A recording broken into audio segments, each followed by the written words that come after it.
Hi, it's Dr. Cremers. I want to show you how I wash my eyes at work. So I basically put some water here, put it in the microwave just for a few seconds until it's not going to burn my skin. And then it's been maybe a few seconds. Then we go to the bathroom here. So the first thing we do here, I'm just going to lock the door here.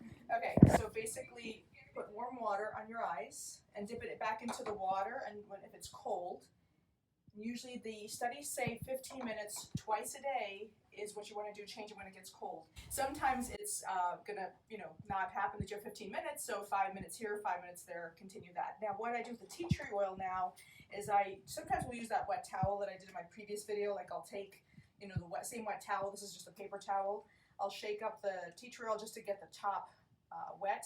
I used to basically do this kind of quick thing and do that, but sometimes it's still really strong. So what I do is I take a Q-tip, I dip it in a little bit of water, and I take the inside of the top and just basically rub it in, and then I use that to rub my eyelashes with my eyes closed, or I'll use a towel to do this. And that's just enough for my skin to be able to kind of clean with diluted tea tree oil without having it burn like the dickens. So I love tea tree oil. If I don't have time for tea tree oil, my second favorite is Avenova. It does work. I actually did spray it on an ant because I wanted to see if it really works, and the ant did shrivel up. Not that I recommend that, but it does work. It's not just water. There's a new product called Acusyn, which I have used a few times. The way you basically use all these medications, you just take them out and spray it on your eyelids. Avenova is the same way, and just spray it like that. You don't have to wash these off necessarily. This is Avenova. I'm just going to try to see if there's a difference. So then it doesn't burn at all. You don't have to necessarily wash it off. Sometimes I will wash it off if I have time, but sometimes I'll leave these in my car, and when there's a long light, I'll actually spray it on my eyelids and then take a tissue and clean it.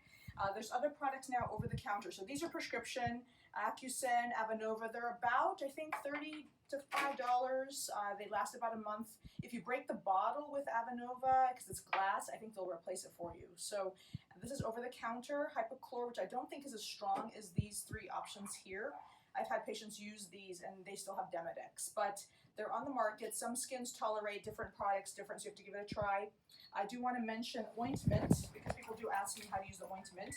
So this is what we have, different types of ointments. There's basically really three types of prescription ointments: bacitracin, erythromycin, neopolydexa, and tobradex. Those are the key ophthalmic ointments. Some patients will try coconut oil or mineral oil at nighttime to basically suffocate the mites and lubricate their eye, or kind of protect it against opening it up when you're sleeping, but it does blur the vision. All of these will, so make sure you wash it off really well in the morning.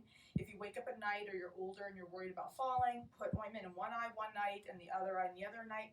And then the way I use the ointment is I put just a 1/4 inch on my finger and just rub it into my eyelashes if it's blepharitis. It doesn't matter if it goes into the eye. It doesn't have to if it's just for blepharitis. If you have a stye or you have an actual corneal or conjunctival problem, like an infection, I pull the eyelid down, hands are clean, push a little bit on the inside so the tip doesn't touch my eye, and then that usually will kind of work its way all around the eye. So that's how you use ointment. And we do recommend to first try to start off without using ointment without a steroid, but if it's not helping and you do not have glaucoma and we don't have any concern about increasing your risk of cataract per se, we will give you a steroid ointment. So the risk of steroids, increased risk of cataract formation if you use it long term, and high pressure, which can lead to glaucoma in some patients. You have to be very careful with steroids, but it does work, but we try to avoid it. Okay, so artificial tears, our favorite really is Retain. I have no stock in any of these products at all. Retain is a non-preserved artificial tear. It looks like this. Refresh is also good. Some patients prefer one versus the other. Retain is the only one that was studied at Harvard without any drug company money, so that's why we kind of like it. But some patients hate Retain and they love other ones. So these come in these tiny little vials. They are not, when you open it, you can't close it again. But what I do is I'll put it in a Ziploc bag and then put it in a little small cup in the refrigerator, so I can use it until it runs out. So depends on which one you have, but these have enough for usually a day.